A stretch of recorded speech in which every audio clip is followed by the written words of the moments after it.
Thiruvananthapuram medical കോളേജിൽ ശസ്ത്രക്രിയാ ഉപകരണം കാണാതായതുമായി ബന്ധപ്പെട്ട് principal doctor P K Jabbar മാധ്യമങ്ങളോട് സംസാരിക്കുകയായിരുന്നു.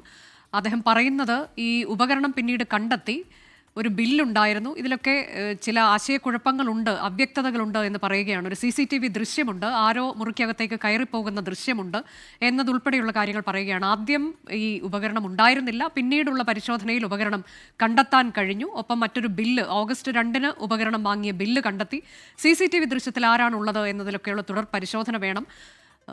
ഈ മുറി പൂട്ട് പൊളിച്ചല്ല, പൂട്ട് തുറന്ന് സാധാരണ രീതിയിൽ തന്നെ പ്രവേശിക്കുന്നതാണ് CCTV ദൃശ്യങ്ങളിൽ കാണാൻ കഴിയുന്നത് തുടങ്ങിയ കാര്യങ്ങളൊക്കെയാണ് ഇപ്പോൾ പ്രിൻസിപ്പൽ വിശദീകരിച്ചിട്ടുള്ളത്. എന്താണ് ഇതിൽ ആശയക്കുഴപ്പത്തിന് എങ്ങനെയാണ് അറുതി വരുന്നതെന്ന് ഇദ്ദേഹം ഇത്ര ദീർഘമായി നടത്തിയ വാർത്താ സമ്മേളനത്തിൽ നമുക്ക് വ്യക്തമാകുന്നില്ല. കൂടുതൽ കുഴപ്പത്തിലേക്ക് കാര്യങ്ങൾ പോകുന്നു എന്ന രീതിയിലാണ് ഇപ്പോൾ ഈ വാർത്താ സമ്മേളനം കേൾക്കുമ്പോൾ നമുക്ക് ബോധ്യമാകുന്നത്. ദിലീപ് കുമാർ ന്യൂസ് ഡെസ്കിൽ നിന്നുണ്ട്. ദിലീപ് കുമാർ, ഇതിലിപ്പോൾ കൂടുതൽ കാര്യങ്ങൾ അവ്യക്തതയിലേക്ക് നീങ്ങുകയാണ് എന്ന് തോന്നുന്നു, സംശയ നിഴലിലേക്കാക്കുകയാണ് വീണ്ടും ഡോക്ടർ ഹാരിസനെ എന്ന് മനസ്സിലാക്കാം. കാരണം ഈ ഉപകരണം അദ്ദേഹത്തിൻ്റെ മുറിയിൽ നിന്ന് രണ്ടാമത് കണ്ടെത്തുന്നു. ആദ്യ പരിശോധനയിൽ ഇല്ലാതിരുന്ന ഉപകരണമാണ് എന്ന് പറയുകയാണ്. പിന്നീട് അടുത്ത പരിശോധനയിൽ മറ്റൊരു ബോക്സ് കൂടി കണ്ടെത്തുന്നു, അത് വലിയ ബോക്സാണ്, അതിൽ മറ്റൊരു ഉപകരണം. പക്ഷേ ബില്ലിൽ എഴുതിയിരിക്കുന്ന മോർസിലേറ്റർ വാങ്ങിയതിൻ്റെ ബില്ലാണ്. ഇത് ആർക്ക് വന്ന കൊറിയറാണ് എന്ന് മാധ്യമപ്രവർത്തകർ ചോദിക്കുമ്പോൾ അതിൽ വ്യക്തതയില്ല എന്ന് പറയുകയാണ്.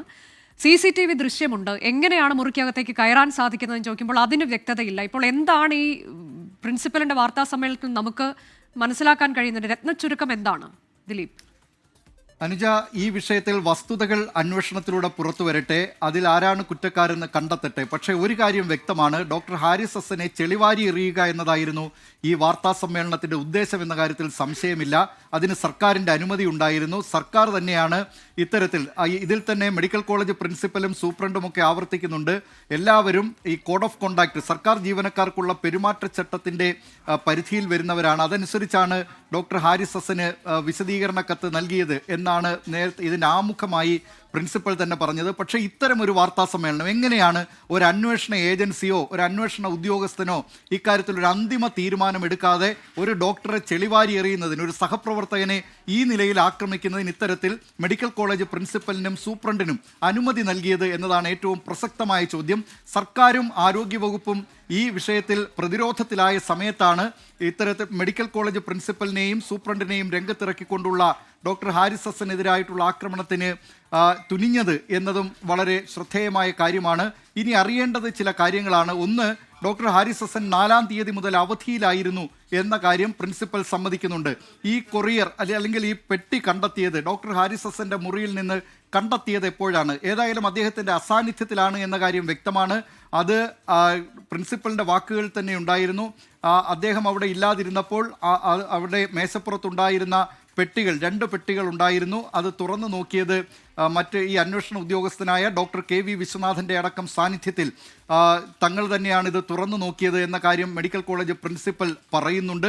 അങ്ങനെയെങ്കിൽ ഡോക്ടർ ഹാരിസ് ഹസ്സൻ്റെ ഈ മുറിയിലേക്ക്, അതോടൊപ്പം തന്നെ പറയുന്നുണ്ട് ഡോക്ടർ ഹാരിസ് ഹസ്സൻ്റെ മുറിയിലേക്ക് ആരോ മാസ്ക് ഇട്ട് വന്നിരുന്നു എന്ന കാര്യം. അതെപ്പോഴാണ് അങ്ങനെ, അത് CCTVയിൽ ഏതു തീയതിയിലാണ് അത് കണ്ടെത്തിയത് തുടങ്ങിയ കാര്യങ്ങളിൽ ഇനി വ്യക്തത വരേണ്ടതുണ്ട്. ഇപ്പോൾ ഡോക്ടർക്ക്, ഈ പ്രിൻസിപ്പലിന് ഇക്കാര്യത്തിലൊക്കെ അവ്യക്തതയാണ്. മാത്രമല്ല ഈ പെട്ടിയിൽ തന്നെ ഒരു ബില്ല്, എറണാകുളത്ത് നിന്നുള്ള ഒരു സ്ഥാപനത്തിൻ്റെ ബില്ലാണ് കണ്ടെത്തിയതെന്ന് പറയുന്നുണ്ട്. അതിലാണ് ഇത് മോർസിലോസ്കോപ്പാണ് എന്ന കാര്യം രേഖപ്പെടുത്തിയിരുന്നത്. പക്ഷേ ആ ബില്ലിൽ എത്ര തുകയെന്നുണ്ടായിരുന്നില്ല, ആർക്ക് വന്നതാണെന്നുണ്ടായിരുന്നില്ല. അത് വന്നതാകട്ടെ, അത് കണ്ടെത്തിയത് നെഫ്രോസ്കോപ്പി എന്ന് പറയുന്ന മറ്റൊരു ഉപകരണം, അത് വന്നത് പെട്ടിക്കകത്ത് ആണ് ഈ ബില്ല് കണ്ടെത്തിയതെന്നും പറയുന്നുണ്ട്. അങ്ങനെ ദുരൂഹതകളുടെ ഒരു നീണ്ട പരമ്പര തന്നെ ഈ വാർത്താ സമ്മേളനത്തിലുണ്ട്. എന്തിനു വേണ്ടിയാണ് ഇങ്ങനെ അസാധാരണമായൊരു വാർത്താ സമ്മേളനം നടത്തിയത് എന്നത് കേരള സമൂഹത്തിന് നിലവിൽ വ്യക്തമാണ്. പക്ഷേ ആരോഗ്യവകുപ്പും സർക്കാരുമൊക്കെ ഇക്കാര്യത്തിൽ പ്രതിരോധത്തിലായ സമയത്ത് ഇത്തരം ആരോപണങ്ങൾ മെഡിക്കൽ കോളേജ് പ്രിൻസിപ്പലിൻ്റെയും സൂപ്രണ്ടിൻ്റെയും ഭാഗത്ത് നിന്നുണ്ടാകുന്നുണ്ട്. അതുകൊണ്ട് തന്നെ ഈ കാര്യത്തിൽ ഇനി വ്യക്തത വരുത്തേണ്ടത് അന്വേഷണത്തിലൂടെയാണ്. അന്വേഷണം ഇക്കാര്യത്തിൽ ഏതെങ്കിലും തരത്തിലുള്ള ക്രമക്കേടുകൾ അവിടെ നടന്നിട്ടുണ്ടോ, ഈ ഉപകരണം കാണാതായതിനു പിന്നിൽ എന്തെങ്കിലും ലക്ഷ്യമുണ്ടോ, അതവിടെ ആരെങ്കിലും കൊണ്ടുവച്ചതാണോ തുടങ്ങിയ കാര്യങ്ങളൊക്കെ വ്യക്തമായ ഈ അന്വേഷണത്തിലൂടെ വരട്ടെ. അന്വേഷണത്തിൽ പൂർത്തിയാകുന്നതിന് മുമ്പ് തന്നെ, അന്വേഷണ റിപ്പോർട്ട് സർക്കാരിലേക്ക് ലഭിക്കുന്നതിന് മുമ്പ് തന്നെ ഈ നിലയിൽ ഡോക്ടർ ഹാരിസ് ഹസ്സനെ ചെളിവാരി എറിയുക എന്ന ലക്ഷ്യത്തോടുകൂടി നടത്തിയ വാർത്താ സമ്മേളനമാണ് ഇപ്പോഴത്തേതെന്ന കാര്യത്തിൽ യാതൊരു സംശയവുമില്ല. അനുജ, അതാണ് എന്തിനായിരുന്നു ഇങ്ങനെ ഒരു വാർത്താ സമ്മേളനം, ദീർഘമായ വാർത്താ സമ്മേളനം മെഡിക്കൽ കോളേജ് പ്രിൻസിപ്പലും സൂപ്രണ്ടും നടത്തിയത് എന്ന സംശയമാണ് നിലവിൽ ഉയരുന്നത്. കാരണം അവർ പറയുന്ന കാര്യങ്ങളിൽ സർവത്ര ആശയക്കുഴപ്പമാണ്, ദുരൂഹതയാണ്. ലോകത്തെവിടെയായാലും ഏത് സമയത്തും 24 വാർത്തകളും ഓഗ്മെന്റഡ് റിയാലിറ്റി പാക്കേജുകളും എക്സ്പ്ലെയിനറുകളും വിശദമായി കാണാൻ ഞങ്ങളുടെ യൂട്യൂബ് ചാനൽ നിങ്ങൾക്ക് സബ്സ്ക്രൈബ് ചെയ്യാം.